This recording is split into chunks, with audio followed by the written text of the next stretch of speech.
کچھ باتیں امام کے اخلاق اور صفات کے بارے میں. ان کا علم اور حافظہ بہت قوی تھا، بہت وسیع تھا. وہ کہتے ہیں کہ مجھے 1,00,000 صحیح احادیث یاد ہیں اور 2,00,000 غیر صحیح احادیث. غیر صحیح سے مراد کیا ہے؟ یعنی کہ جن کی سند میں یا ٹیکسٹ میں کوئی علت پائی جاتی ہے یا کوئی غلطی ہے. ابو بکر کلوازانی کہتے ہیں میں نے محمد بن اسماعیل جیسا کوئی نہیں دیکھا. وہ علم حاصل کرنے کے لیے کوئی کتاب پکڑتے اور اس پر صرف ایک نگاہ ہی ڈالتے اور ایک بار میں ہی احادیث کے اطراف یاد کر لیتے، یعنی صرف ایک نگاہ ڈال کر حدیثیں یاد کر لیتے. جعفر بن محمد قطان کہتے ہیں میں نے محمد بن اسماعیل کو کہتے سنا کہ میں نے 1,000 سے زائد اساتذہ سے احادیث لکھی ہیں اور ان میں سے ہر ایک سے 10,000 سے زیادہ احادیث روایت کی ہیں اور میں بغیر سند کی کوئی حدیث یاد نہیں رکھتا. ہمیں کتنی حدیثوں کی سندیں یاد ہیں؟ ہم ایک حدیث بھی سند کے ساتھ یاد نہیں رکھتے، اور وہ کوئی حدیث بھی سند کے بغیر یاد نہیں رکھتے تھے. اس کی وجہ کیا تھی؟ راتوں کو کم سوتے تھے اور سیکھنے میں، علم حاصل کرنے میں زیادہ مشغول رہتے تھے. محمد بن یوسف کہتے ہیں کہ ایک رات میں امام بخاری کے ساتھ ان کے گھر میں تھا تو میں نے شمار کیا کہ ایک رات میں وہ 18 مرتبہ اٹھے، یعنی سوتے جاگتے. 18 مرتبہ اٹھے، انہوں نے دیا جلایا، وہ چیزیں یاد کرتے اور حاشیے میں لکھتے، پھر رکھتے تھے، پھر اٹھتے، پھر رکھتے تھے. اس کے علاوہ نہایت جفاکش تھے، محنت کرنے والے تھے. جو کام خود کر سکتے تھے اس میں دوسروں سے مدد نہیں لیتے تھے. راتوں کو عبادت بھی کرتے. محمد بن ابی حاتم الوراق کہتے ہیں ابو عبداللہ سحری کے وقت 13 رکعت نماز پڑھتے اور جب بھی وہ اٹھتے تو مجھے نہ جگاتے. میں نے کہا کہ میں آپ کو دیکھتا ہوں آپ اپنے اوپر ہی نماز کی ذمہ داری ڈالتے ہیں، مجھے نہیں جگاتے. تو انہوں نے کہا تم جوان آدمی ہو اور میں تمہاری نیند خراب کرنا پسند نہیں کرتا. ایک تو ان کا حافظہ قوی، دوسری کیا چیز تھی؟ محنت، کم سونا، تیسری چیز کھانے میں سادگی. اور کچھ لکھے یا نہ لکھے، یہ چند عمل کی باتیں اپنے لیے ضرور لکھ لیں. کھانے میں سادگی. ابو الحسن یوسف بن ابی ذر البخاری کہتے ہیں کہ ایک مرتبہ محمد بن اسماعیل بیمار ہو گئے. ان کا قارورہ طبیبوں کو دکھایا گیا تو انہوں نے کہا یہ قارورہ ان عیسائی درویشوں کے قاروروں سے مشابہ ہے جو سالن استعمال نہیں کرتے. تو محمد بن اسماعیل نے ان کی تصدیق کی اور کہا میں نے 40 سال سے سالن نہیں کھایا. تو جب طبیبوں سے پوچھا گیا کہ اس کا علاج کیا ان کی بیماری کا، تو انہوں نے کہا کہ ان کو سالن کھانا چاہیے، سالن ہے اس کا علاج. تو انہوں نے علاج کرانے سے انکار کر دیا، حتیٰ کہ ان کے شیوخ اور دیگر اہل علم نے ان کو مجبور کیا تو انہوں نے روٹی کے ساتھ شکر کھانی منظور کر لی.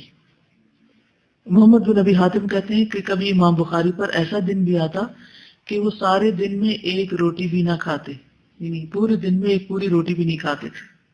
البتہ 2-3 بادام کھا لیتے، یعنی جو دماغ کو طاقت دینے والی چیز ہے، اور اسی قسم کی کوئی چیز. مساجد کا احترام کرنے والے تھے، یعنی عبادت گاہوں، علم، ان چیزوں کا احترام. ابھی یہ پوائنٹس میں دوبارہ پوچھوں گی آپ سے کہ ان کی زندگی سے آپ نے کیا سیکھا، ٹھیک ہے؟ محمد بن منصور کہتے ہیں کہ ہم ابو عبداللہ بخاری کی مجلس میں تھے کہ ایک شخص نے آپ کی داڑھی سے ایک تنکا نکالا، زمین پہ پھینک دیا. وہ کہتے ہیں میں نے محمد بن اسماعیل کو دیکھا کہ وہ اس کی طرف دیکھتے رہے، تنکے کی طرف، اور لوگوں کی طرف بھی دیکھتے رہے. جب لوگ غافل ہوئے تو انہوں نے اپنا ہاتھ لمبا کر کے اس تنکے کو زمین سے اٹھا لیا اور اپنی آستین میں رکھ لیا. جب وہ مسجد سے نکلے تو میں نے دیکھا کہ انہوں نے اسے زمین پہ پھینک دیا. گویا انہوں نے اس چیز سے مسجد کی حفاظت کی جس چیز سے داڑھی کی حفاظت کی جاتی ہے. یعنی جو چیز انہیں اپنی داڑھی میں، اپنے چہرے پہ پسند نہیں آئی، وہ چیز انہیں مسجد میں گری ہوئی بھی پسند نہیں آئی. اتنی باریکی سے چیزوں کو دیکھنا اور ان کا اہتمام کرنا، یہ حقیقی معنوں میں اسی شخص کو نصیب ہوتا ہے جس کے دل کی آنکھیں کھلی ہوئی ہوں. بہت سے لوگوں کی ظاہری آنکھیں کھلی ہوتی لیکن ان کو ایسی چیزیں نظر نہیں آتی. اور پھر آپ دیکھیے کہ اٹھانے کا انداز بھی کیا ہے کہ جس وقت لوگ غافل ہو گئے اس وقت انہوں نے اٹھا لیا کہ کوئی دیکھ کے اس سے بہت وہ نہ کرے. جرح کرنے میں بہت محتاط تھے. جرح اور جرح میں فرق ہوتا ہے. جرح ہوتا ہے بحث کرنا اور جرح ہوتا ہے کسی کے بارے میں فیصلہ کرنا، اس پہ حکم لگانا کہ وہ قابل اعتماد نہیں ہے یا قذاب ہے یا وضاع ہے یا کچھ بھی. تو جب یہ کسی راوی کے اوپر جرح کرتے تو ان الفاظ کے ساتھ ہوتی ترکوہ، یعنی لوگوں نے اس کو چھوڑ دیا. انکرہ الناس، لوگوں کے رفع سے، لوگوں نے اس کا انکار کیا. متروک، متروک کا بھی وہی معنی ہی نہیں، چھوڑا گیا. فیہ نظر، سکتوا عنہ. اب یہ کتنے پولائٹ لفظ ہیں، یعنی ان سے حدیث نہیں لی جا سکتی، لیکن الفاظ کا چناؤ آپ دیکھیے.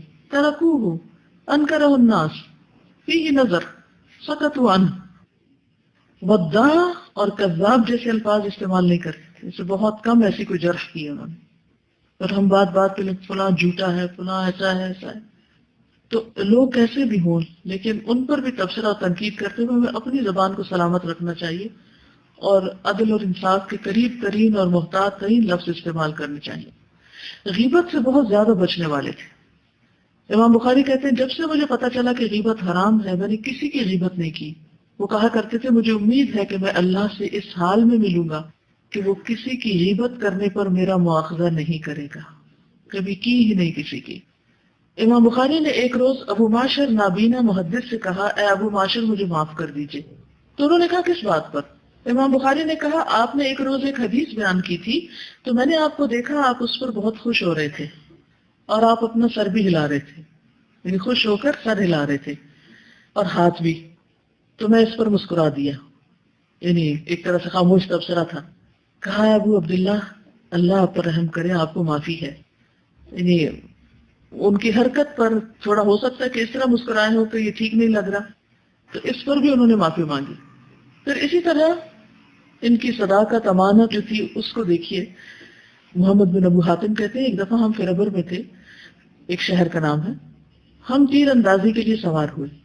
ہم اس راستے کی طرف نکل گئے جو نہر کے دہانے کی طرف جاتا تھا، تو ہم تیر اندازی کرنے لگے.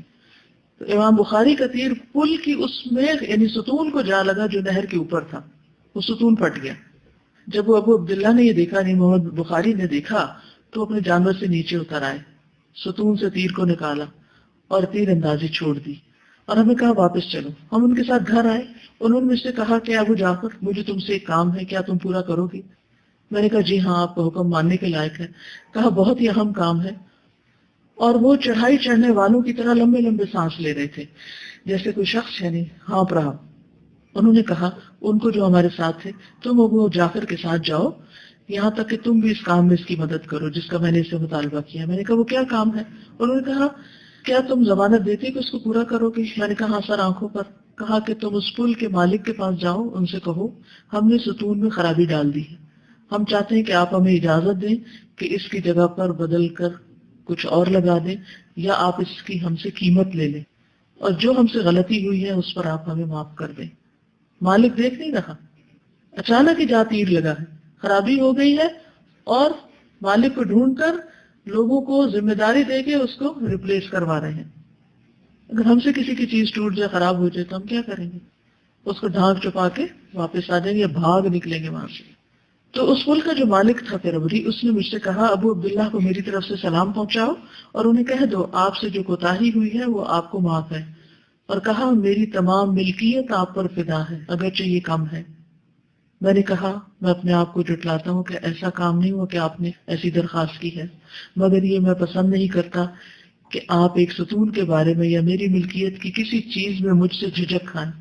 یعنی امام بخاری میرے بارے میں مجھ سے جھجکے. تو کہتے ہیں میں نے جا کے ان کو پیغام ان کو دیا، ان کا چہرہ چمک اٹھا، روشن ہو گیا اور خوشی کا اظہار کیا.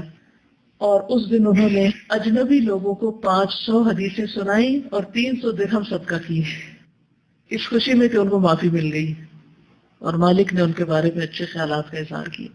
اب دیکھیے کہ صرف علم حاصل کرنا، سیکھنا یا سکھانا کافی نہیں ہوا کرتا، اس کے ساتھ ساتھ وہ کردار، وہ صفات، وہ اخلاق بھی ضروری ہوتا ہے کہ جو اس کو آگے بڑھاتا ہے. کہتا ہے کہ الیہ یصعد الکلم الطیب والعمل الصالح یرفعہ. الیہ یصعد الکلم الطیب. کلم الطیب کیا ہے؟ قرآن ہے، حدیث ہے، اچھی باتیں ہیں. یہ جب ہم کرتے ہیں، سیکھتے ہیں، سکھاتے ہیں تو یہ اوپر جاتے ہیں نا اللہ تعالیٰ کے پاس. لیکن قبولیت کیسے ہوتی ہے ان کی؟ یہ کب قبول ہوتے ہیں؟ والعمل الصالح یرفعہ. عمل صالح ان کو اوپر تک لے کے جاتا ہے. اچھا آپ سوچ رہے ہوں گے کہ امام بخاری کے تیر چلانے سے کیا کام؟ اصل میں وہ جو حدیث سنتے تھے، سیکھتے تھے، اس کو بیان کرنے سے پہلے اس پر عمل کرتے تھے. تو جب انہوں نے تیر اندازی کے بارے میں حدیث سنی تو انہوں نے تیر اندازی سیکھی اور تیر اندازی کی، تو اس طرح وہ تیر اندازی کے بھی ماہر ہو گئے. تو یہی ہے علامہ الصالح یرفعہ، کہ آپ کسی کو بتانے سے پہلے اس پر خود عمل کر لیں. اسی طرح اپنے کردار کی حفاظت کرنے والے بھی تھے. ایک دفعہ علم کے سلسلے میں دریا کا سفر کیا، جہاز پر سوار ہوئے، تو آپ کے پاس 1000 اشرفیاں تھیں. ایک شخص نے جہاز والوں سے امام بخاری کی خدمت کرنے کا اظہار کیا کہ میں آپ کی خدمت کرتا ہوں اور آپ کے ساتھ بہت اچھا تعلق رکھا. اس خدمت کی وجہ سے امام بخاری کا میلان بھی اس کی جانب ہو گیا. تو آپ نے اس کو خبر دے دی کہ میرے پاس 1000 اشرفیاں ہیں. تو اس شخص کو جو خدمت کرنے والا تھا اس کی نیت خراب ہو گئی.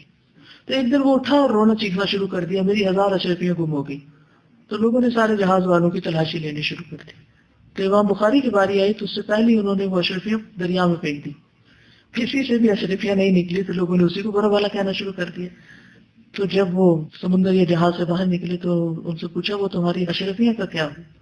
تو انہوں نے کہا کہ میں نے تو وہ دریا میں پھینک دی تھی. تو پوچھا اتنی بڑی رقم ہو تم نے دریا میں پھینک دی؟ کہا کہ کیا تم نہیں جانتے کہ میری عمر رسول اللہ صلی اللہ علیہ وسلم کی حدیثوں کی طلب میں ختم ہو گئی اور میری ثقافت دنیا میں مشہور ہے. میرے لیے چوری کا الزام اپنے اوپر لینا کس طرح مناسب تھا؟ کیا جس دولت کو میں نے تمام عمر میں حاصل کیا اس کو چند اشرفیوں کی وجہ سے کھو دیتا، یعنی اشرفیاں بچا لیتا اور اپنے کردار کو خراب کر دیتا؟ اس طرح انہوں نے یعنی بہترین اخلاق اور کردار کا مظاہرہ کرتے ہوئے اس علم کی خدمت کی. تو ہم سب طالب علموں کو، معلموں کو ان چیزوں کا خیال رکھنے کی ضرورت ہے. اسی طرح حصول علم میں بڑی قربانیاں بھی تھیں. امام بخاری کہتے ہیں کہ میں آدم بن نبی ایاس کے پاس گیا کہ بخاری کے استاد تھے، تو میرا زاد راہ ختم ہو گیا. میں نے گھاس کھانا شروع کر دی اور اس کے بارے میں کسی کو نہیں بتایا. جب تیسرا دن ہوا تو ایک آدمی میرے پاس آیا، میں اسے نہیں جانتا تھا. اس نے دیناروں کی ایک تھیلی مجھے دی اور کہا اسے اپنے اوپر خرچ کرو. اور اس طرح کے اور واقعات بھی ہیں. امام بخاری کہتے ہیں کہ کبھی ایسا نہیں ہوا کہ جب میرا زاد راہ ختم ہو گیا ہو تو مجھے کہیں غیب سے مدد نہ آئی، یعنی کہیں نہ کہیں سے کچھ نہ کچھ اللہ تعالیٰ مجھے فراہم کر دیتا تھا. بہت سے محدثین نے امام بخاری کے بارے میں جو کچھ کہا ہے وہ بھی قابل ذکر ہے. قتیبہ بن سعید کہتے ہیں کہ میں فقہا، زاہدوں اور عبادت گزاروں کی مجلس میں بیٹھا، جب سے میں نے ہوش سنبھالا میں نے محمد بن اسماعیل جیسا کوئی نہیں دیکھا. وہ اپنے دور میں ایسے ہیں جیسے صحابہ کے دور میں عمر تھے. اگر امام بخاری صحابہ میں سے ہوتے تو ایک نشانی ہوتے. اسی طرح اسحاق ابن راہویہ کہتے ہیں ایک دفعہ منبر پہ بیٹھے ہوئے تھے، امام بخاری بھی تھے. انہوں نے ایک حدیث بیان کی، امام بخاری نے لقمہ دیا تو اسحاق ابن راہویہ نے ان کی بات کو تسلیم کیا اور اصحاب الحدیث کی جماعت کو مخاطب کر کے کہا تم اس جوان کو دیکھو اور اس سے حدیثیں حاصل کرو. اگر یہ حسن بصری کے زمانے میں ہوتا تو وہ بھی اس کی معرفت اور حدیث اور فقاہت کی وجہ سے اس کے محتاج ہوتے. یعنی بڑے بڑے لوگ ان سے فائدہ حاصل کرتے، تم ان سے فائدہ اٹھاؤ. نعیم بن حماد کہتے ہیں کہ محمد بن اسماعیل اس امت کے فقیہ ہیں. امام بخاری کہتے ہیں علی بن المدینی کے بارے میں کہ میں نے اپنے آپ کو علی بن مدینی کے علاوہ کسی کے پاس چھوٹا نہیں سمجھا. یعنی علی بن المدینی سے وہ بہت متاثر تھے. اور علی بن المدینی کہتے ہیں ان کی بات چھوڑ دو کیونکہ انہوں نے اپنے جیسا کسی کو نہیں پایا. اسی طرح امام مسلم آپ کے پاس اور کہنے لگے کہ مجھے چھوڑ دے، میں آپ کے قدم چوموں، اے استادوں کے استاد، محدثین کے سردار اور حدیث کی علتوں کے طبیب. پھر اسی طرح یہ بات تو بہت سے لوگوں نے کہی کہ ان جیسا کسی کو نہیں پایا. انہوں نے خود بھی اور کئی اور لوگوں نے ایک بڑا اہم خواب دیکھا تھا کہ نبی صلی اللہ علیہ وسلم چل رہے اور جہاں جہاں وہ قدم رکھتے ہیں تو امام بخاری اسی جگہ قدم رکھتے ہیں. اسی طرح امام بخاری نے اور خواب بھی دیکھا تھا کہ وہ نبی صلی اللہ علیہ وسلم کے اوپر سے مکھیاں ہٹا رہے ہیں. تو اس کی تعبیر یہ بتائے گی کہ آپ سے منسوب جو جھوٹی احادیث ہیں یا غلط احادیث ہیں ان کو الگ کریں گے، دور کریں گے. جب ان کی وفات ہوئی امام بخاری کی تو عبد الواحد نے یہ خواب دیکھا تھا، عبد الواحد الطواویسی نے، کہ میں نے خواب میں دیکھا کہ نبی صلی اللہ علیہ وسلم کھڑے ہیں اور میں نے آپ سے پوچھا آپ یہاں کیوں کھڑے ہیں؟ تو انہوں نے کہا کہ میں محمد بن اسماعیل کے انتظار میں کھڑا ہوں. اور چند ہی دن گزرے کہ پھر امام بخاری کی وفات ہو گئی. اور وہ کہتے ہیں کہ یہ اسی وقت کا خواب ہے جب میں نے ان کو دیکھا.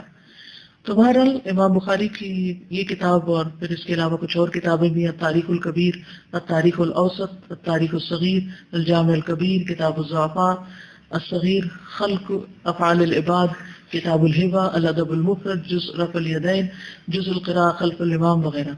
اور جب امام بخاری کا سارا کام مکمل ہو گیا، اپنے علاقے میں واپس گئے تو وہاں کے کچھ لوگوں نے حسد کی بنا پر آپ کی زندگی تنگ کر دی.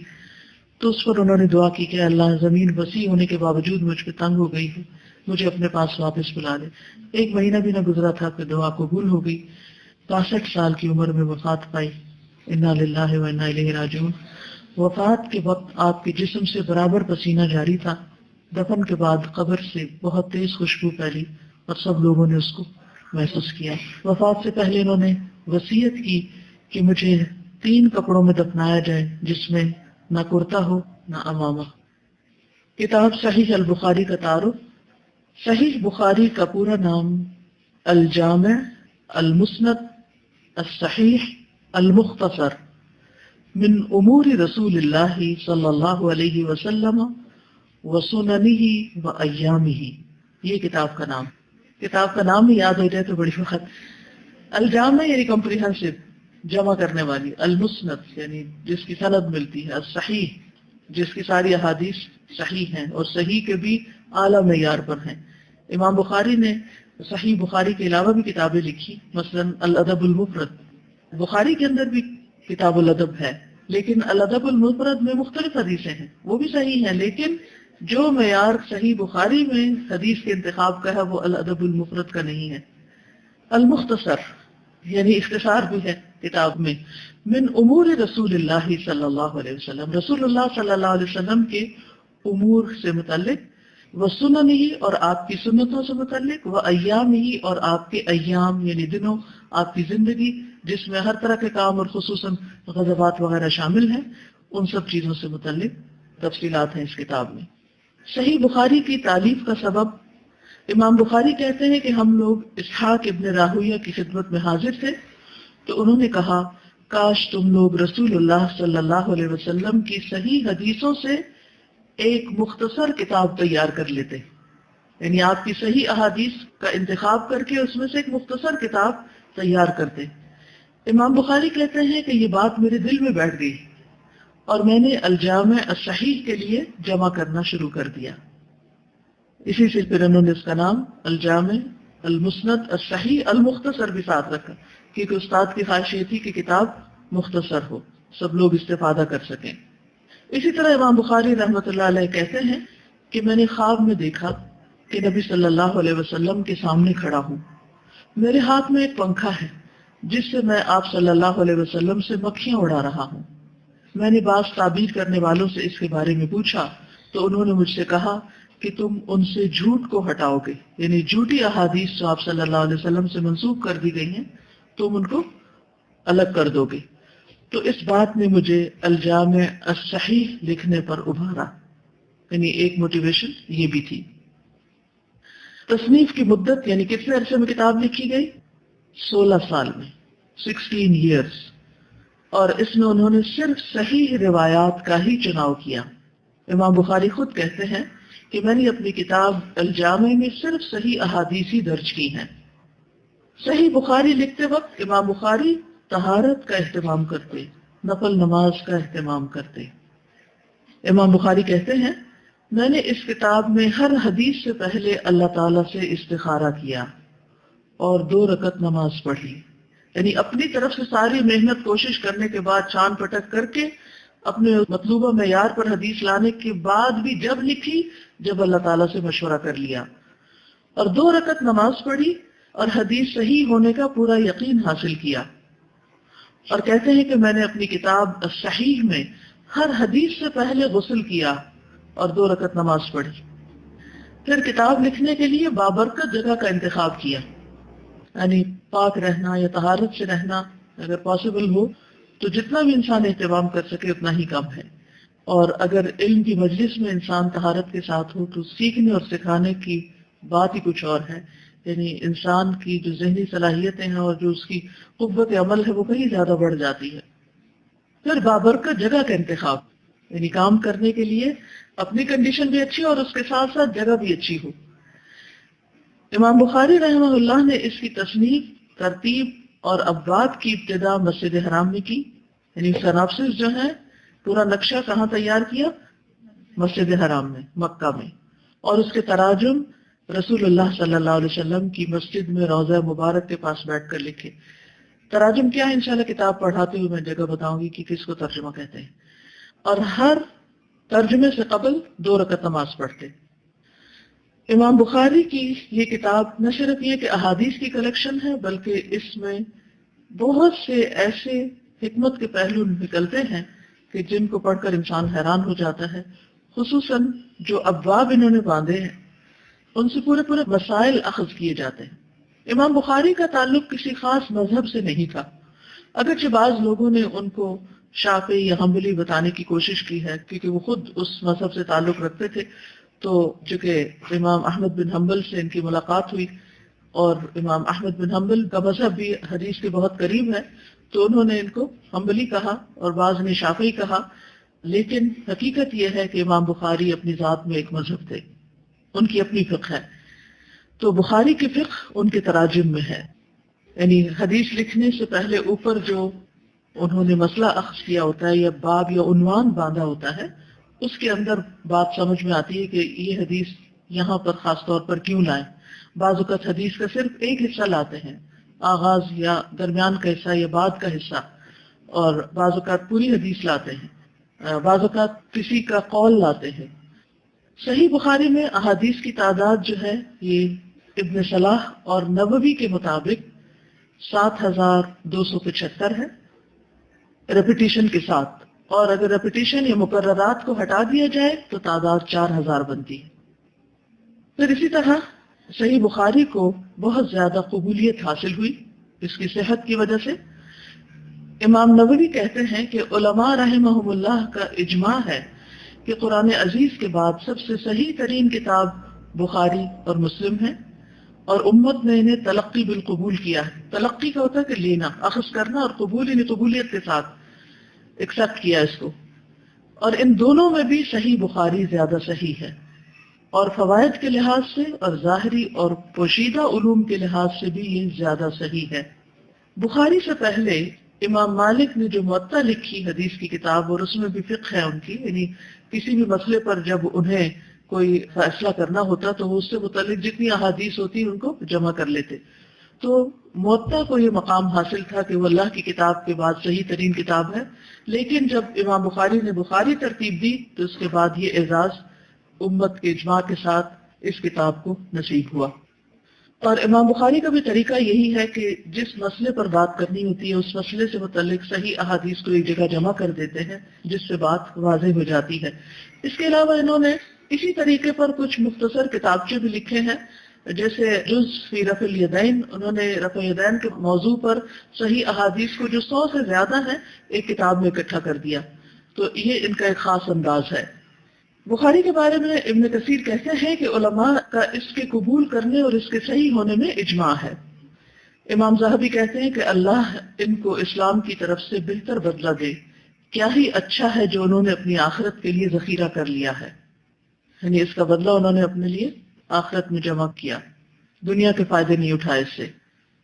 امام بخاری نے اپنی اس کتاب کو اپنے لیے اللہ کے سامنے حجت بنانے کی بات بھی کی ہے کہ اللہ تعالیٰ میں اپنے اس عمل کو اپنی آخرت کی نجات کے لیے آپ کے سامنے پیش کرتا ہوں۔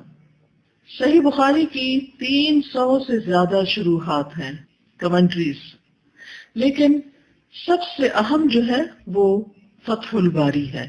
کتاب موجود ہے لائبریری میں، زیارت ضرور کر لیجیے اگر نہ بھی پڑھ سکیں۔ بخاری کی شروحات میں فتح الباری جو ہے یہ اسی طرح ہے جیسے تفاسیر کی کتاب میں تبری، تفسیر تبری، یعنی قرآن مجید کی تفسیر میں سب سے بڑی کتاب جو ہے وہ تبری کی ہے جس نے بہت کچھ جمع کیا ہے۔ تو اسی طرح فتح الباری بھی بہترین کتاب ہے بخاری کی شرح میں۔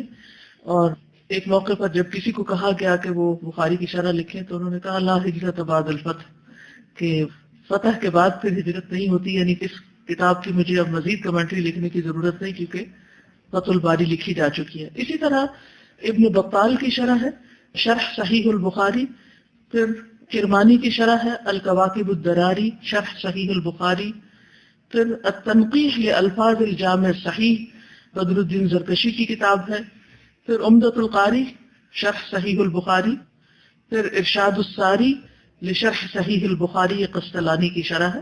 اس کے علاوہ بہت سے شروحات کے نام آپ کو کتابوں میں مل جائیں گے، اس وقت ان کی تفصیل میں جانے کی ضرورت نہیں، بتانا یہ مقصود تھا کہ اس کتاب کو کتنی قبولیت حاصل ہوئی۔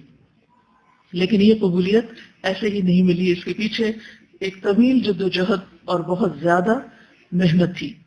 بخاری نے 6 لاکھ احادیث میں سے ان احادیث کا انتخاب کیا ہے جو انہوں نے اپنی کتاب میں لکھی۔ کتنی احادیث میں سے؟ 6 لاکھ، 600,000۔ تو پھر کیا سیکھا؟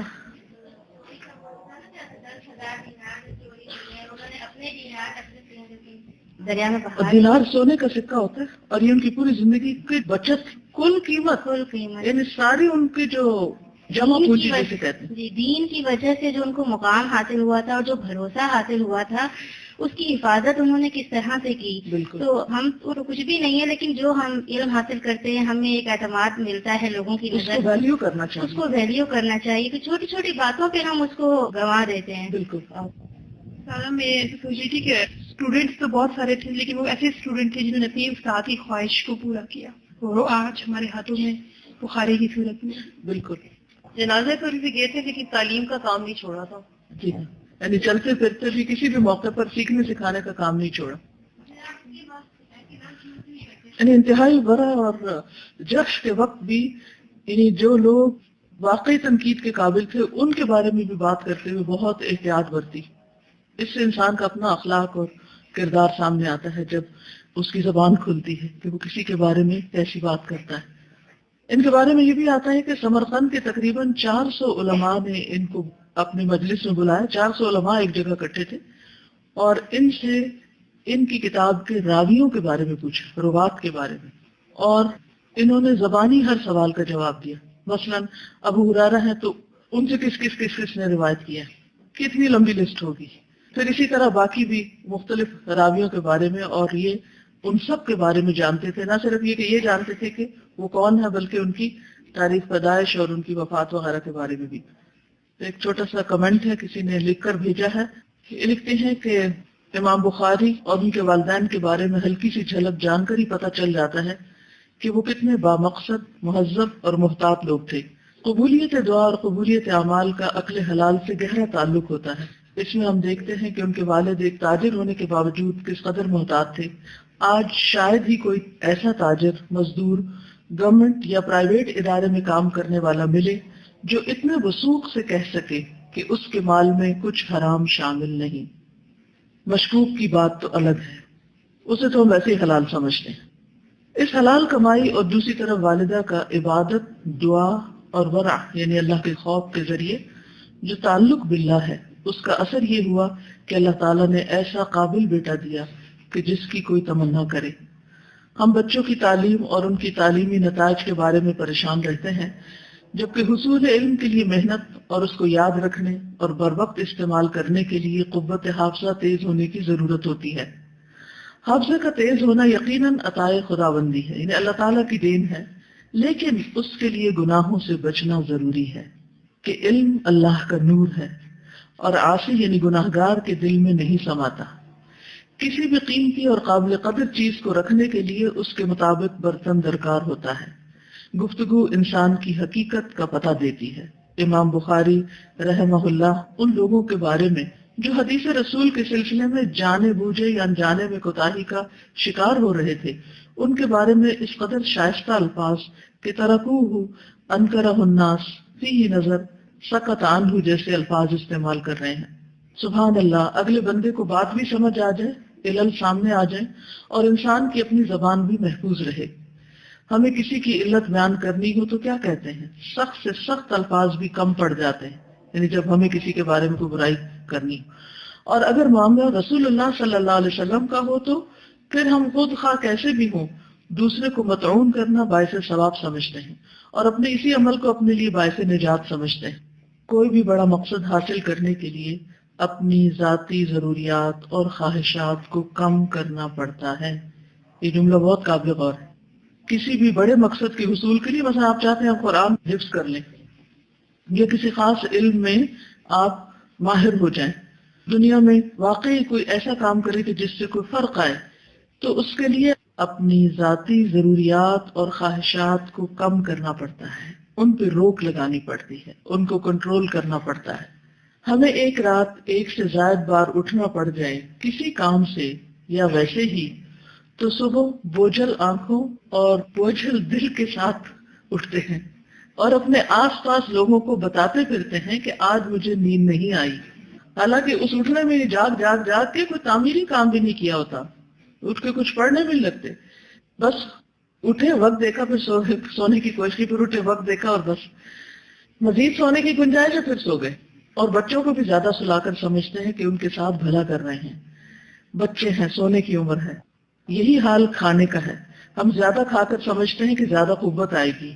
اچھے اور لذیذ کھانوں کی تلاش اور تیاری اور فراہمی کی فکر نے ہمیں اصل کام سے غافل کر دیا ہے. امام بخاری کے والدین جیسے والدین مفقود، تو آج امام بخاری جیسے بچے کہاں سے آئیں، اللہ ماشاء اللہ. تو کچھ حاصل کرنے کے لیے کچھ کھونا پڑتا ہے، کچھ قربانیاں کرنی پڑتی ہیں. سوچئے آپ کیا قربان کر سکتے ہیں، کیا دے سکتے ہیں. انشاءاللہ کل دوبارہ ملیں گے اور جو ہم نے موٹی موٹی باتیں پڑھی ہیں ان کو آپ دوبارہ دہرا کر آئیے، اور خاص طور پر آپ کی زندگی سے سیکھنے کے جو اسباق ہیں ان کو الگ سے نوٹ کر لیجئے اور اپنے لیے ایک رہنما بنائیے، اور ارادہ کیجیے اور نیت اور خوب دعا کیجیے کہ اللہ تعالیٰ ہمارے اندر بھی اخلاق اور کردار اور صفات پیدا کر دے، تاکہ باقی ہم بھی جو رسول اللہ صلی اللہ علیہ وسلم کی اس وراثت کے امین بنے ہیں اس کا حق ادا کر سکیں. وآخر دعوانا ان الحمد للہ رب العالمین.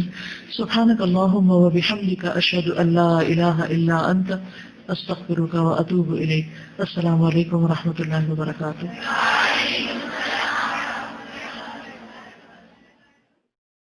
نحمده ونصلي على رسوله الكريم، أما بعد، فأعوذ بالله من الشيطان الرجيم. بسم الله الرحمن الرحيم. رب اشرح لي صدري ويسر لي أمري واحلل عقدة من لساني يفقهوا قولي. رب زدني علما. اللهم صل على سيدنا ومولانا محمد وبارك وسلم. امام بخاری نے اس کتاب کو خود اپنی زندگی میں 90,000 لوگوں کو پڑھایا. اس زمانے میں کوئی مائک نہیں تھے، کوئی بڑے بڑے انتظامات نہیں تھے، لیکن شوق والے بہت تھے. اللہ کا شکر ہے کہ وہ سنت زندہ ہو رہی ہے. بہرحال انہوں نے اس کتاب کو پڑھانے کے ساتھ بعد میں اس کتاب کو پڑھنے والوں کے لیے دعائیں کی. اور آپ کو معلوم ہے امام بخاری مستجاب الدعوات تھے، یعنی ان لوگوں میں سے تھے جو دعا کرتے اور قبول ہوتی تھی. لہذا یہ بات تجربے سے ثابت ہے کہ جن لوگوں نے اس کتاب کو پڑھا انہیں ان دعاؤں کا حصہ ملا، وہ برکتیں حاصل ہوئیں. لیکن طبعاً اسباب کا اختیار کرنا تو بہت ضروری ہے، اس لیے کہ اللہ تعالیٰ نے ہمیں دعا کے ساتھ ساتھ دوا کا بھی طریقہ بتایا ہے کہ دوا بھی کرو لیکن دعاؤں میں بھی بڑا اثر ہوتا ہے. اور اس میں ایک بڑی وجہ تو یہ بھی سمجھ میں آتی ہے کہ اس میں درود شریف کا کثرت سے ذکر آتا ہے. اس لیے جو شخص ایک مرتبہ درود شریف پڑھتا ہے آپ کو معلوم ہے اس پر 10 رحمتیں آتی ہیں. تو جتنی احادیث آپ پڑھیں گے، جتنی دفعہ حضور صلی اللہ علیہ وسلم کا نام سنیں گے، اتنی دفعہ دل میں صلی اللہ علیہ وسلم کہیں گے، اور ہر دفعہ یہ کہنے پر 10 رحمتیں آپ پر نازل ہوتی چلی جائیں گی. لہذا اس کے پڑھنے میں اگر کوئی دقت ہو، کوئی تکلیف ہو، کوئی پریشانی ہو تو اسے پریشانی نہ سمجھے. تو ہم اللہ تعالیٰ کی مہربانی، اس کے فضل اور اس کے خاص کرم کے ساتھ ابتدا کرتے ہیں. اللہ تعالیٰ سے دعا ہے کہ وہ ہماری نیت کو صرف اپنے لیے خالص کر لے، اور ہم اس کو صرف علم کی خاطر اور صرف دنیا کی برکتوں کی خاطر نہ پڑھیں، ہمیشہ ہمیشہ کی بھلائیوں کی خاطر پڑھیں اور عمل کی نیت سے پڑھیں. طریقہ ہمارا یہ ہوگا، یعنی مقصد ہمارا کیا ہے، صرف ترجمہ پڑھ لینا نہیں. یہ ترجمہ تو بہت سی کتابوں میں آپ کو مل جائے گا اور آپ اپنے گھر میں اپنے آرام دہ صوفے پر بیٹھ کر اس ترجمے کو پڑھ سکتے ہیں. یہاں آنے کا مقصد کیا ہے کہ ہم ان ورڈز کی ڈائریکٹ انڈرسٹینڈنگ حاصل کر سکیں، کہ یہ الفاظ ہمیں کہیں بھی ملے ہم ان کو ایک ہی نظر میں سمجھ جائیں کہ یہ کیا لکھا ہوا ہے. گویا اس کتاب اور ہمارے درمیان کوئی حجاب حائل نہ رہے، کوئی رکاوٹ نہ رہے. ہم بغیر کسی کی مدد کے براہ راست اس کتاب کو خود سمجھ سکیں، تاکہ کیے گئے ترجموں کی صحت کو بھی اچھی طرح جان لیں کہ جو ترجمے ہوئے ہیں اس میں کیا کچھ کیا گیا ہے. اور اس کے لیے جس طرح میں آپ کو قرآن پاک کا لفظی ترجمہ پڑھا چکی ہوں، اسی طرح ورڈ ٹو ورڈ ٹرانسلیشن کروں گی اور مختصر تفسیر اور وہ تمام مضامین جو احادیث میں آتے چلے جائیں گے اس کی بھی ساتھ ساتھ وضاحت کرتی رہوں گی۔ لہذا اس مجلس سے فائدہ اٹھانے کا بہترین طریقہ یہ ہے کہ عربک ٹیکسٹ آپ کے سامنے ہو، لیکن یہ میری طرف سے کوئی پابندی نہیں ہے۔ اگر کوئی شخص صرف مجلس میں برکت کے لیے آ کے بیٹھنا چاہے اور سننا چاہے تو بھی وہ آ سکتا ہے۔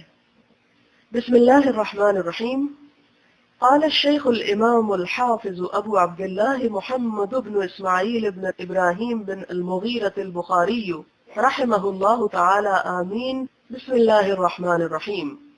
یہاں پر آپ دیکھ رہے ہیں کہ کتاب ڈائریکٹ صرف بسم اللہ سے شروع ہو رہی ہے اور کوئی لمبا چوڑا خطبہ نہیں۔ اس کی کیا وجہ ہے؟ اس کی وجہ یہ ہے کہ امام بخاری رحمت اللہ علیہ آپ صلی اللہ علیہ وسلم کی احادیث پر اپنی بات کو کوئی اہمیت نہیں دیتے تھے اور اپنی طرف سے کچھ نہیں کہا، ڈائریکٹ احادیث کی روایت شروع کر دی، یعنی حدیث رسول صلی اللہ علیہ وسلم کو مقدم رکھا اپنی بات پر۔ بسم اللہ سے کیوں ابتدا کی؟ اس لیے کہ حضور صلی اللہ علیہ وسلم پر جب سب سے پہلے وحی نازل ہوئی تو کیا حکم تھا؟ اقرأ بسم ربک الذی خلق۔ اقرأ پڑھو، کس سے پڑھو؟ بسم ربک، اپنے رب کے نام کے ساتھ پڑھو۔ تو پڑھنے کا سلیقہ اور ادب کیا ہے کہ بسم اللہ سے ابتدا کی جائے۔ قال کہا، الشیخ شیخ، الامام امام، الحافظ حافظ، ابو عبداللہ کنیت ہے امام بخاری کی، محمد نام، بن اسماعیل، اسماعیل کے بیٹے، اسماعیل والد ہیں، بن ابراہیم، ابراہیم دادا ہیں، بن المغیرہ، مغیرہ پر دادا ہیں، اور یہی سب سے پہلے اسلام لائے، اس سے اوپر کا نام انہوں نے شامل نہیں کیا، اس لیے کہ آگے فرما رہے ہیں رحمہ اللہ۔ تو اللہ کی رحمت کا مستحق وہی ہوتا ہے جو اسلام میں داخل ہو جائے۔ البخاری، جو بخارا کے رہنے والے ہیں، رحمہ اللہ تعالی آمین۔ بسم اللہ الرحمن الرحیم، شروع اللہ کے نام سے جو بہت مہربان ہے، رحم فرمانے والا ہے۔ بابن، کیفا، کس طرح، کانا، تھی، بدء، ابتدا، الوحی، وحی کی، الا، طرف، رسول اللہ صلی اللہ علیہ وسلم، رسول اللہ صلی اللہ علیہ وسلم کے، وا، اور، قول، کہنا یا فرمان، اللہ، اللہ تعالی کا، جل، بلند ہے، ذکرہ، ذکر اس کا، انا اوحینا الیک کما اوحینا الی نوح والنبیین من بعدہ، انا، بے شک ہم نے، اوحینا، وحی کی ہم نے، الیک، آپ کی طرف، کما، جیسا کہ، اوحینا، وحی کی ہم نے، الی نوح، طرف نوح کے علیہ السلام، والنبیین، اور نبیوں کے، من بعدہ، اس کے بعد۔ امام بخاری باب یعنی عنوان کیا باندھتے ہیں؟ کیف کان بدء الوحی الی رسول اللہ صلی اللہ علیہ وسلم، آپ صلی اللہ علیہ وسلم پر وحی کیسے آئی، یہ ہے باب کا عنوان۔ اور اس میں سب سے پہلے قرآن پاک سے دلیل لاتے ہیں۔ دلیل کیا ہے؟ انا اوحینا الیک، کہ ہم نے آپ کی طرف ایسے ہی وحی کی، کما اوحینا الی نوح والنبیین من بعدہ، جیسا کہ ہم نے نوح علیہ السلام اور ان کے بعد کئی انبیاء پر وحی نازل کی۔ امام بخاری نے صرف آیت کا ایک حصہ لکھا ہے، جبکہ مزید آتا ہے وَأَوْحَيْنَا إِلَىٰ إِبْرَاهِيمَ وَإِسْمَاعِيلَ وَإِسْحَاقَ وَيَعْقُوبَ وَالْأَسْبَاطِ وَعِيسَىٰ وَأَيُّوبَ وَيُونُسَ وَهَارُونَ وَسُلَيْمَانَ وَآتَيْنَا دَاوُودَ زَبُورًا وَرُسُلًا قَدْ قَصَصْنَاهُمْ عَلَيْكَ مِن قَبْلُ وَرُسُلًا لَّمْ نَقْصُصْهُمْ عَلَيْكَ وَكَلَّمَ اللَّهُ مُوسَىٰ تَكْلِيمًا۔ اس آیت کا مطلب کیا ہے کہ اور ہم نے وحی کی تھی ابراہیم، اسماعیل، اسحاق، یعقوب اور اولاد یعقوب، عیسیٰ اور ایوب اور یونس اور ہارون اور سلیمان علیہم السلام جمیعاً پر۔ وآتینا داود زبورا، اور داؤد کو تو ہم نے زبور عطا کی۔ ورسلاً، اور یہ رسول ہیں، قد قصصناہم علیک من قبل، جن کا ذکر ہم آپ سے پہلے کر چکے ہیں۔ ورسلاً، اور کچھ رسول ہیں، لم نقصصہم علیک، جن کا ذکر ہم نے آپ سے نہیں کیا، یعنی ان کی طرف بھی وحی اتاری گئی۔ وکلم اللہ موسیٰ تکلیما، اور موسیٰ علیہ السلام سے تو اللہ تعالیٰ نے ایسے کلام فرمائے جیسے کہ کلام کیا جاتا ہے، بات کی جاتی ہے کسی سے۔ اب یہاں پر اس آیت میں اور اس سارے حصے میں جو سب سے اہم لفظ ہے وہ وحی ہے۔ واوحی، یہ وحی کا معنی ہوتا ہے خفیہ اشارہ، جسے اشارہ کرنے والے اور جس کی طرف کیا جائے اس کے سوا کوئی اور نہ جان سکے۔ اس میں بڑی ایک دلچسپ بات ملتی ہے کہ ابن عربی کے پاس کچھ لوگ آئے، ابن عربی کا نام تو سن رکھا ہوگا نا، اس کے پاس کچھ لوگ آئے اور انہوں نے عرض کیا کہ ہمیں وحی کے بارے میں کچھ بتاؤ۔ تو اس نے کہا میں وحی کے بارے میں کیا بتا سکتا ہوں، کیونکہ مجھ پر تو کبھی وحی آئی ہی نہیں، میں اس کو ایکسپلین کر ہی نہیں سکتا، کہ جو چیز میں نے ایکسپیرینس ہی نہیں کی میں اسے کیسے ایکسپریس کروں، اسے کیسے بتاؤں کہ وہ کیا چیز تھی۔ لیکن لغت کی کتابوں میں ڈکشنریز میں اس کا معنی جو لکھا ہوا ہے خفیہ اشارہ، تیز اشارہ، یہاں مراد ہے وہ رابطہ، وہ سلسلہ، وہ چیز جو انبیاء علیہم السلام کو اللہ تعالی کی طرف سے براہ راست بالواسطہ یا بلا واسطہ عطا ہوتی ہے لوگوں کی اصلاح یا فرائض نبوت کو ادا کرنے کے لیے۔ اور امام بخاری سب سے پہلے وحی سے کیوں ابتدا کرتے ہیں؟ اس لیے کہ وہی بنیاد ہے تمام علم دین کی۔ علم دین ہمیں وہی سے حاصل ہوتا ہے۔ دنیا میں بہت سے علوم ہیں اور باقی علوم کہاں سے حاصل ہوتے ہیں؟ عقل سے، تجربے سے، مشاہدے سے، تاریخ سے، ماضی سے، حال کے تجربات سے، تخیلات سے۔ لیکن دین کا علم، اس میں نہ عقل کو دخل ہے، نہ تجربات کو دخل ہے، نہ اسی قسم کی کسی اور چیز کو۔ اس کا سارا انحصار وہی پر ہے، اور اسی لیے وہی کے آنے کا طریقہ جاننا اور وہی کے بارے میں معلومات ہونا بڑا ضروری ہے۔ وہی کی دو اقسام ہیں، ایک وحی مطلوب جس کی تلاوت کی جاتی ہے، اس سے مراد قرآن ہے، اور دوسری قسم وحی غیر مطلوب۔ وحی غیر مطلوب جس کی تلاوت نہیں ہوتی، وہ آپ صلی اللہ علیہ وسلم کے دل میں ڈالی گئی اور آپ نے مختلف مواقع پر اس کے مطابق یا تو بول کر لوگوں کی ترشید کی، یا ان کو ہدایت دی، یا ان کو بات سمجھائی، یا پھر اپنے عمل سے کر کے بتائی، یا ان کی کسی بات کو پسند یا ناپسند کیا، یا آپ نے اپنی ساری زندگی میں جو کچھ اعمال کیے ان سب پر مشتمل ہے۔ پھر ہم دیکھتے ہیں کہ وحی کا سلسلہ صرف آپ کے ساتھ نہیں ہوا، بلکہ تمام انبیاء کے ساتھ ہوا۔ دیگر لوگوں کو جیسے اولیاء اللہ وغیرہ کو جو اشارات ہوتے ہیں اس کو وحی نہیں کہا جاتا، اس کو الہام بولا جاتا ہے۔ ہم حدیث پر آتے ہیں، حدثنا الحمیدی، حدثنا بیان کیا ہم سے۔ آپ کتاب میں دیکھیں گے کہ کبھی لفظ آئے گا حدثنا، کبھی آئے گا اخبرنا، کبھی آئے گا قرأ علینا، کبھی آئے گا سمعت، کبھی آئے گا عن۔ یہ وسائل ہیں، ذریعے ہیں، الفاظ ہیں، آلات ہیں حدیث کو حاصل کرنے کی، اور یہ انڈیکیٹ کر رہا ہے کہ امام بخاری کو یہ حدیث کس طرح ملی، امام بخاری کو کیسے پتہ چلی۔ تو حدثنا کا لفظی معنی ہوتا ہے ہم سے بیان کیا، ہم کو بتایا۔ اب آپ دیکھیں کہ لکھنے والے تو صرف امام بخاری ہیں، لیکن یہ کیوں کہہ رہے ہیں کہ حدثنا، ہم کو بتایا؟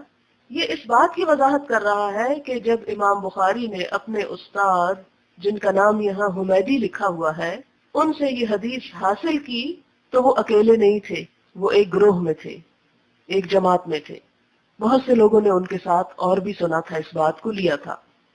دوسری بات یہ کہ حدثنا عموماً اس وقت استعمال ہوتا ہے جب استاد پڑھ رہا ہو اور طالب علم سن رہا ہو۔ لیکن اگر استاد بیٹھا ہو، طالب علم پڑھ رہا ہو اور طالب علم بھی سن رہے ہوں، استاد بھی سن رہا ہو، اور استاد ہر حدیث کے سننے کے بعد اس کی تصدیق کر دے کہ ہاں ٹھیک ہے، اپنی زبان سے یا اپنے اشارے سے کہ ہاں جو کچھ تم نے پڑھا ہے، یعنی وہ پڑھنا کہاں سے ہوتا تھا؟ بعض اوقات استاد کی کتاب سے ہوتا تھا، تو اس کو بھی طالب علموں کو اجازت ہوتی تھی کہ وہ جب آگے بتائیں تو استاد کی طرف منسوب کر کے بتائیں، طالب علم کی طرف نہیں۔ طالب علم تو اسی طرح بولتا تھا جیسے یہ مائک میں آواز زور سے آ رہی ہے، تو مثلا اب اگر میں آپ کو کوئی بات بتا رہی ہوں تو میری ڈائریکٹ آواز تو آپ نہیں سن رہے، اس اسپیکر کے تھرو سن رہے ہیں، تو آپ کیا کریں گے؟ یہ نہیں کہیں گے کہ ہم سے اسپیکر نے کہا، بلکہ یہ کہیں گے کہ ہم سے فلاں نے کہا۔ اس طرح اگر کوئی حدیث روایت ہوتی تو اس کو اخبرنا کہا جاتا، ہمیں خبر دی۔ امام بخاری حدثنا اور اخبرنا دونوں میں فرق نہیں کرتے، ان کے نزدیک دونوں تقریباً ایک ہی چیز ہے، لیکن امام مسلم بہت ضبط کے ساتھ اس میں فرق کرتے ہیں۔ امام مسلم کے ہاں بڑی شدت کے ساتھ اس بات کی پابندی ملتی ہے کہ اگر استاد بولا تو وہ کہیں گے حدثنا، اگر شاگرد نے پڑھا تو کیا کہیں گے؟ اخبرنا۔ امام مالک بھی اخبرنا ہی کو ترجیح دیتے تھے۔ طریقہ یہ ہوتا تھا کہ مختلف اساتذہ اپنی جمع کی ہوئی احادیث لوگوں کو سناتے، اور سناتے وقت وہ اپنے استاد کا نام لیتے اور وہ اس سے اوپر کے نام لیتے، حتیٰ کہ وہ بات حضور صلی اللہ علیہ وسلم تک پہنچ جاتی۔ حدثنا صرف زبانی تعلیم کے لیے نہیں استعمال ہوتا۔ بہت سے لوگوں نے یہ اعتراض بھی کیا، جی بخاری میں لکھا ہوا حدثنا ہم سے بیان کیا، لہذا بخاری میں جو کچھ ہے وہ صرف زبانی کلامی باتیں ہیں۔ حدثنا کا مطلب ہے استاد نے ہم کو بتایا، اور استاد کیسے بتایا کرتا تھا؟ بعض اوقات استاد اپنے حافظے سے تعلیم دیتا تھا، بعض اوقات وہ اپنی کتاب سے پڑھ کر دوسروں کو سناتا۔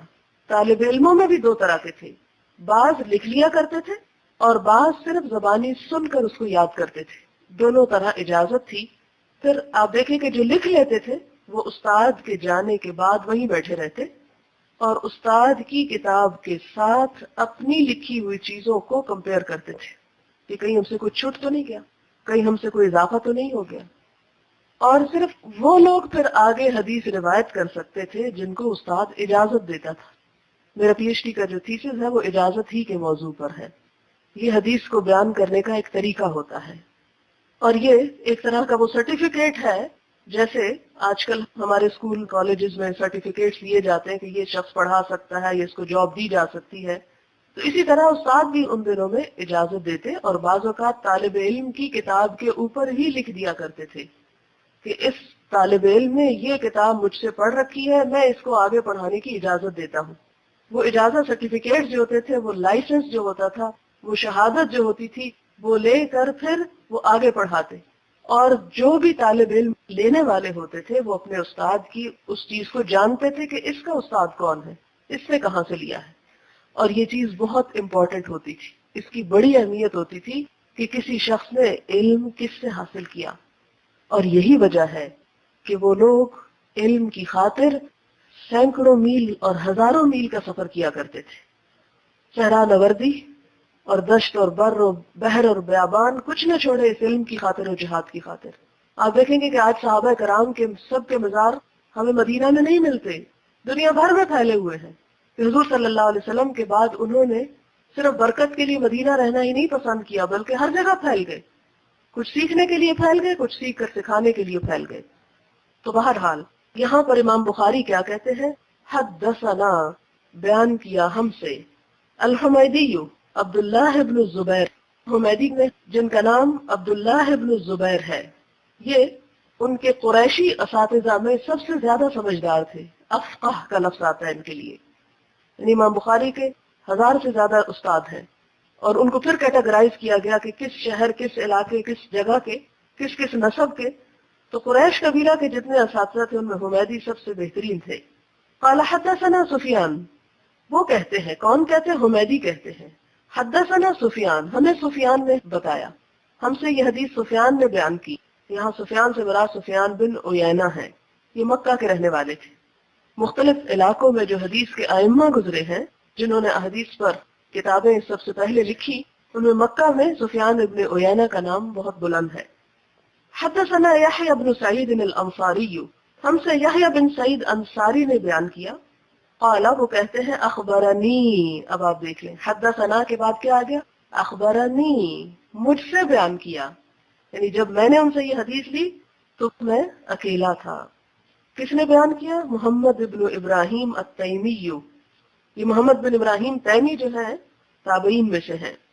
انہ سمع، کہ انہوں نے سنا تھا، سمع یعنی یہ حدیث سن کر لی، کتاب سے نہیں لی صرف، یعنی اس دور میں صرف لکھا ہوا علم قابل قبول نہیں ہوتا تھا۔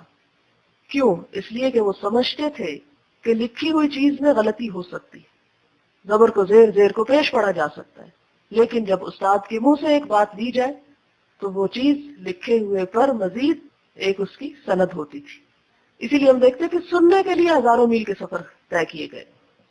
اب یہاں پر ایک آپ کو حدثنا مل رہا ہے، پھر اخبرنی مل رہا ہے، پھر سمع مل رہا ہے۔ کیا امام بخاری کے لیے کافی نہیں تھا کہ وہ کہتے کہ وہ حضور صلی اللہ علیہ وسلم نے فرمایا اور آگے حدیث بیان کر دیتے. نہیں، اس سے آپ اندازہ لگائیں کہ تحقیق کس طرح ہوئی اور کتنے پریسائز انداز میں ہوئی کہ اس چیز کو بھی نہیں بدلا انہوں نے. یعنی سب جگہ یہ ہو سکتا تھا حدثنا حدثنا حدثنا، نہیں، جہاں حدثنا ہے اس سے کیا پتا چلتا ہے کہ کس نے کس سے کس طریقے سے لی. یعنی لوگوں کو یہ بھی بتایا گیا کہ یہ حدیث جو میں تمہیں دے رہا ہوں مجھ تک اس منزل کو طے کر کے یہ پہنچی ہے، اس شخص کے ذریعے، اور اس شخص کے حدیث لینے کا طریقہ یہ تھا. انہ سمع علقمہ، علقمہ کے بارے میں آتا ہے کہ صحابی تھے، علقمہ ابن وقاص اللیثی یقول، وہ کہتے ہیں، سمعت، میں نے سنا، عمر بن الخطاب، عمر بن خطاب کو، رضی اللہ عنہ، اللہ ان سے راضی ہو جائے، علی المنبر. اب یہاں یہ بھی بتاتے ہیں کہ کہاں سنا، کس جگہ تھے وہ، منبر پر تھے، یعنی لوگوں کو خطبہ دے رہے تھے. اب آپ دیکھیں کہ خطبہ جب انسان دیتا ہے تو وہ اکیلا تو نہیں سن رہا ہوتا. ایک شخص خطبہ تو دیا ہی اس وقت جاتا ہے جب بہت سارے لوگ سننے والے ہوں. اس لیے جب وہی کہتے ہیں نا میں نے سنا، تو اس کا مطلب یہ ہے کہ سن کے بیان تو وہ اکیلے کر رہے ہیں. ایسی حدیث جس کا ایک راوی ہو، اس حدیث کو کیا کہا جاتا ہے؟ غریب. غریب کہا جاتا ہے. غریب یہ نہیں کہ اس کے پاس پیسے نہیں، مفلس ہے، اس معنی میں غریب نہیں. غریب غربت اور غرابت کا مطلب ہے تنہا روایت کرنے والا ہے وہ تنہا روایت کرنے والا، لیکن چونکہ ممبر پہ سنا اس لیے بہت سے صرف کنفرم کرنے والے تھے. مثلا آپ دیکھیں کہ آپ میں سے اگر ایک شخص پورے وفد کی طرف سے بولتا ہے اور وفد اس کے خلاف کچھ نہیں کہتا، تو اس کا مطلب کیا ہے کہ وہ سارے اس کے ہم نوا ہیں، کیونکہ ہر شخص تو نہیں بول سکتا. اگر سب بولیں گے تو بات سمجھ میں نہیں آئے گی. لہذا اس حدیث کو اس سند کے ساتھ روایت کرنے والے کون ہیں؟ علقمہ ہے، ان سے محمد بن ابراہیم ہے، ان سے یحییٰ ہے، ان سے سفیان ہے، ان سے حمیدی ہے، اور حمیدی سے بخاری نے لیا. منبر پر تھے، کیا فرما رہے تھے؟ سمعت، میں نے سنا، رسول اللہ صلی اللہ علیہ وسلم، رسول اللہ صلی اللہ علیہ وسلم سے، یقول، آپ فرماتے تھے، کیا؟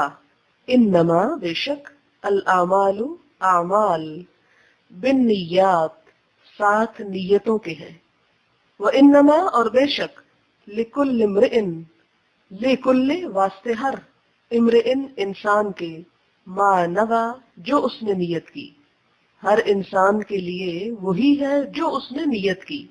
فمن، تو جو کوئی، کانت ہوئی یا تھی، ہجرتہ، ہجرت اس کی، الا دنیا، دنیا کی طرف یا دنیا کی خاطر، یصیبھا کہ حاصل کرے اس کو، او یا الا امرأتن کسی عورت کی طرف، ینکحھا نکاح کرے اس سے، فہجرتہ تو ہجرت اس کی، الا طرف، ما جو ہاجرہ اس نے ہجرت کی، الیہ طرف اس کے، تو اس کی ہجرت اسی چیز کی طرف ہے جس چیز کے لیے اس نے ہجرت کی. اب یہاں پر جو اہم ترین حصہ ہے حدیث کا، یا جو لب لباب ہے حدیث کا، یا جو کلمات ہیں آپ صلی اللہ علیہ وسلم کے، وہ کیا ہے؟ انما الاعمال بالنیات، اور آخر تک، الیہ تک. سب سے پہلے یہ دیکھا جائے گا کہ اعمال کیا ہوتے ہیں. اعمال انسان کے، اس کی سوچ، اس کا قول، اس کا فعل، اس کے دوسروں کے ساتھ معاملات، یہ تمام چیزیں اعمال میں شامل ہیں.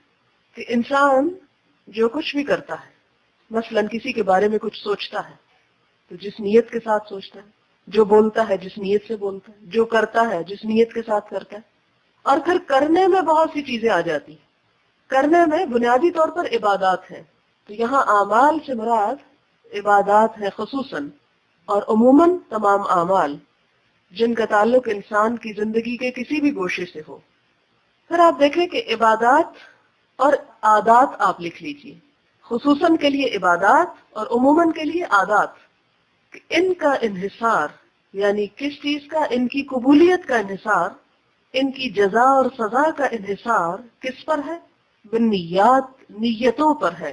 نیات، نیت کی جمع ہے. نیت کا روٹ جو ہے نون واو یہ ہے. آپ نے قرآن پاک میں پڑھا ہوگا ان اللہ فالق الحب والنوا، نوا کہتے ہیں گٹلی کو، کسی چیز کا اندر کا حصہ جو نظر نہ آئے باہر سے. حب دانے کو کہتے ہیں، دانا تو باہر سے بھی نظر آتا ہے، لیکن نوا پھل کے اندر ہوتی ہے، بالکل چھپی ہوئی گٹلی. اب گٹلی کا کیا کام ہوتا ہے؟ آپ دیکھیں کہ ایک پودے کا انحصار کس پر ہے؟ گٹلی پر، بیج پر. اسی طرح عمل ایک درخت ہے جس کی بنیاد نیت ہے. اور اس سے مراد کیا ہے؟ اصطلاح میں نیت کہتے ہیں قصد اور عزم دل کا کسی بھی کام کی کرنے کے لیے. عربی میں بولیں گے عزم القلب علی امر من الامور، کاموں میں سے کسی کام پر ارادہ کرنا. وانما لکل امرئ ما نوى، اور ہر شخص کے لیے وہی ہے. کیا وہی ہے؟ یعنی وہی جزا ہے، اتنی ہی جزا ہے، ویسی ہی جزا ہے. ما نوى جو اس نے نیت کی، نوا یہاں فعل ہے. فمن كانت ہجرته الى دنیا، اگر کسی نے ہجرت اس لیے کی، اور ہجرت کا مطلب لفظی کیا ہوتا ہے؟ چھوڑ دینا. الخروج من ارض الى ارض، ایک زمین سے دوسری زمین پہ چلے جانا. اور اسلام میں ہجرت کس کو بولتے ہیں؟ دار الکفر سے دار الاسلام پہ چلے جانا، کفر کا گھر چھوڑ کے اسلام کی طرف چلے جانا. یہاں مراد حضور صلی اللہ علیہ وسلم کے دور میں جو لوگوں نے مکہ چھوڑ کر مدینے کا سفر اختیار کیا اس کو ہجرت کہا گیا. فمن کانت ہجرت ہو، تو جس کی ہجرت کا مقصد کیا تھا؟ الى دنیا، دنیا کا کوئی مال کمانا، دنیا کے فائدے حاصل کرنا. یصیبھا، وہ پالے گا اس کو. ٹھیک ہے، یصیبھا یحصلھا، اسے پالے گا، یعنی دنیا مل جائے گی اس کو. جیسے قرآن پاک میں بھی آتا ہے کہ من کان یرید حرث دنیا نؤتیہ منہا، جو دنیا چاہے گا دنیا دے دیں گے، جو آخرت چاہے گا آخرت دے دیں گے. تو یہاں پر مطلب کیا ہے کہ جس نے ہجرت اس لیے کی کہ دنیا پا سکے تو اس کے لیے دنیا ہی کا فائدہ ہے جو اس کی قسمت میں ہے. او الی امرأۃ، یا کسی عورت کی نیت سے ہجرت کی، کسی عورت کے پاس جانے کے لیے کہ ینکحھا، اس سے نکاح کر لے. وہجرتہ الی ما ہاجر الیہ، تو ایسی صورت میں ایک زمین سے دوسری طرف جانا، اس ہجرت، اس گھر بار چھوڑنے کا اجر و ثواب نہیں ہوگا. اس کی جزا وہی چیز ہوگی جس کے لیے اس نے ہجرت کی ہوگی، کہ وہ اس کو مل گئی اور بات ختم. لیکن اگر کسی نے ہجرت اللہ کی رضا اور خوشنودی کے لیے کی تو اس کو وہی اجر ملے گا. اب آپ کے ذہن میں ایک سوال آ رہا ہوگا کہ امام بخاری نے باب تو باندھا کیفا کان بدء الوحی، اور بات نیت پہ آ گئی، یہ کیوں؟ ہاں، اس لیے کہ نیت پر ہی تو سارے عمل کا دار و مدار ہے. یہ ایک طرح سے کتاب کا مقدمہ ہے، پیش لفظ ہے کہ اے طالب علم، جو اللہ اور اس کے رسول کی خاطر اپنا گھر بار چھوڑ کے آئے ہو یہ پڑھنے کے لیے، ہجرت کر کے آئے ہو نا. ہجرت کا لفظی مطلب تو چھوڑنا ہے. بچے چھوڑے پیچھے، گھر چھوڑا، بہت سے کام چھوڑے، کسی نے شادی بیاہ چھوڑا، کسی نے اور میل ملاقات چھوڑے، بڑی سی دلچسپیوں کو چھوڑ کے یہاں پہنچے. سوچو تو صحیح کس لیے پہنچے، کیا کرنے کو آئے، کیا چاہتے ہو، کس کی رضا کے لیے، کس کو دکھانے کے لیے، کس کی نظروں میں اچھا بننے کے لیے، کیا نیت ہے تمہاری؟ اللہ اور اس کا رسول، صرف اور صرف اس کی محبت. اور جو اس لیے آئے گا اسے کیا ملے گا؟ وہ مل جائے گا جس کے لیے وہ نکل کر آیا. اور اگر کوئی کسی اور مقصد کے لیے آیا ہے کہ جا کے اپنی ذرا دوستوں سہیلیوں سے ملاقات کر رہا ہوں یا کوئی اور دنیا کے کام کر رہا ہوں وہاں پر، ہر ایک کی نیت اس کے ساتھ، تو اس کے لیے پھر اس علم میں سے کچھ بھی نہیں.